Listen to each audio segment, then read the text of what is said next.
Fala galerinha, beleza? Tudo bem com vocês? Professor Tarcísio aqui para mais uma videoaula. Recentemente entramos no módulo 5 de Química, aquela apostila lá com o título de A Tabela Periódica. Lá começamos a ver a organização atual da tabela periódica, tá ok? Vimos lá todo o trabalho de Mendeleev, né? A organização lá pela massa atômica, depois vimos a evolução, a organização que passou a ser pelo número atômico. Vimos como é a representação do elemento químico na tabela periódica, o que define a massa atômica. Vimos também o que são os grupos, os períodos, né? Então, os grupos que ficam nas colunas verticais e os períodos nas linhas horizontais.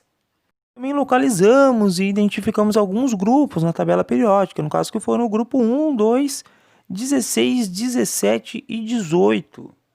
Respectivamente, são os metais alcalinos terrosos, os calcogênios, os halogênios e os gases nobres. E hoje veremos os metais e os não metais ou ametais.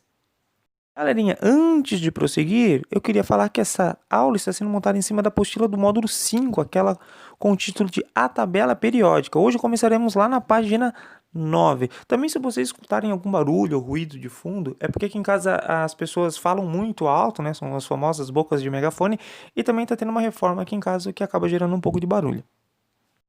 Metais e ametais ou não metais. As substâncias simples formadas pelos elementos químicos da tabela periódica podem ser divididas em dois grandes grupos, de acordo com suas propriedades, que no caso seriam todos os elementos que são metais e os que não são metais. Os metais são substâncias simples que apresentam boa condutibilidade elétrica e térmica também. São sólidos, geralmente a temperatura de 25 graus Celsius à pressão de uma atmosfera, só que tem a exceção do mercúrio, que é líquido nessas condições, e podem ser moldados e transformados em lâminas, fios e diversos outros objetos. Os elementos químicos não metálicos formam substâncias simples que, de maneira geral, não conduzem bem calor ou eletricidade. Na tabela a seguir, que vocês podem acompanhar também lá no módulo 5, na página 9, tá? Mostra as fases das substâncias simples formadas pelos elementos químicos a 25 graus Celsius a uma pressão atmosférica. Percebe-se ali que a maior parte dos metais é sólida, enquanto vários não metais ou ametais se apresentam em fase gasosa nessas mesmas condições. Dando continuidade lá nas páginas 10 e 11, onde veremos elementos químicos naturais e artificiais. Até a década de 30 do século passado, a tabela periódica apresentava os elementos químicos ordenados até o número atômico 92, que é o urânio. Quase todos eles eram encontrados na natureza. A única exceção era o tecnécio, que foi o primeiro elemento químico artificialmente criado. Então, lá na década de 40, estudos que envolviam a radioatividade permitiram a produção e a identificação de elementos químicos transurânicos, ou seja, aqueles que tinham um número atômico maior do que o do urânio, que era 92. O elemento químico de número 93, que é o netuno, foi o primeiro transurânico produzido. E mais tarde, o elemento químico de número 94, o plutônio. Assim, o urânio passou a ser considerado como o elemento químico de maior número atômico que ocorre na natureza. Tá ok?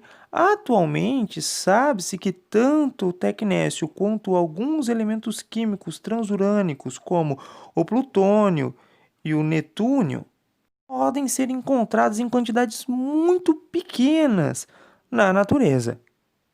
Só com o surgimento de novas tecnologias, como os tão famosos aceleradores de partículas, que se tornou possível obter diversos elementos químicos artificiais. Para serem nomeados, incluídos na tabela periódica, esses elementos precisam ser reconhecidos pela comunidade científica, que no ramo da química é representada pela IUPAC. Algumas tabelas periódicas que perambulam por aí apresentam símbolos com 3 letras, o que é incomum. O que isso quer dizer? Eles se referem a elementos químicos artificiais cujos nomes ainda não foram definidos.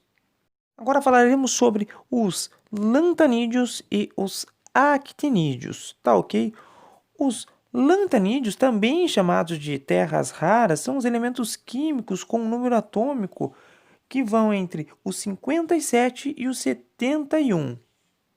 Ou seja, vão do elemento lantânio, que é aquele de número atômico 57, até o 71, que é o lutécio.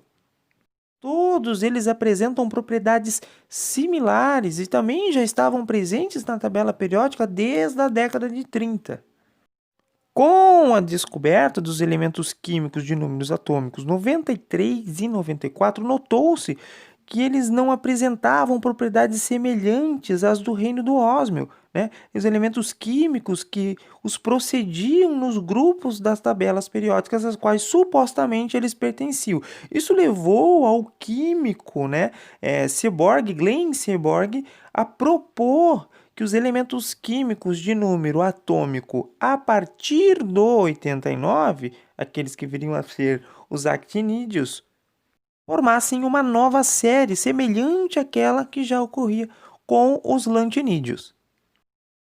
Após a divulgação dos trabalhos de Seaborg, a tabela periódica foi configurada com a entrada da série dos actinídeos, elementos químicos de número atômico que vão lá do 89 até o 103, onde no 89 temos o actínio e no 103 temos o laurêncio. Por seu grande empenho, por todos os seus estudos, lá no ano de 1951, Seaborg recebeu o Prêmio Nobel de Química por seu trabalho, né? E até o elemento químico de número 106 na tabela periódica foi chamado de Seaborgio, né? Em sua homenagem. Vários outros elementos, principalmente ali nos grupos, né, dos lantinídeos e dos actinídeos, têm esses nomes bem peculiares, porque fazem pequenas referências a pessoas ou estudiosos do ramo da química. A imagem já mostra uma nova configuração da tabela periódica, nova naquela época, né? Hoje em dia já está um pouquinho velha. Se bem que, falando no ramo da ciência, né, que demorou tantos e tantos milhares de anos para evoluir, pode se considerar nova sim. Mostrando ali a inserção dos actinídeos, já que os lantanídeos já eram inclusos na tabela periódica desde a década de 30.